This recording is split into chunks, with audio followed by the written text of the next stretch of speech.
दोस्तों आप देख रहे हैं लालटेन भोजपुरी और आप लोगों का एक बार फिर से लालटेन भोजपुरी चैनल पर स्वागत है।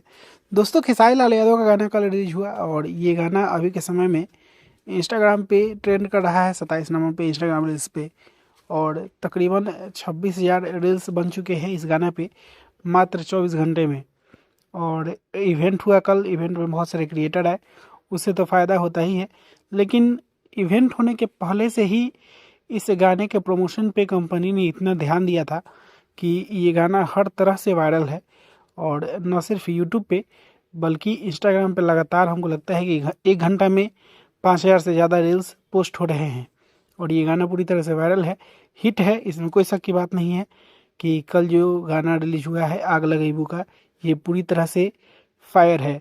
और ये आग लगा चुका है हर जगह, हर प्लेटफॉर्म पे ये गाना बहुत ही तेज़ रफ्तार से आगे बढ़ रहा है। और जिस प्रकार से बढ़ रहा है उतना ही विरोधियों को ये जला भी रहा है। तो आप लोग सुनते रहिए। और 27 नंबर पे ये ट्रेंड कर रहा है, हो सकता है कि कल ये 1 नंबर पे भी आ जाए इंस्टाग्राम रील्स के मामले में। तो आप लोग वेट कीजिए, बाकी मैं मिलूंगा आप लोगों से नए वीडियो में। तब तक के लिए जय हिंद, जय भोजपुरी।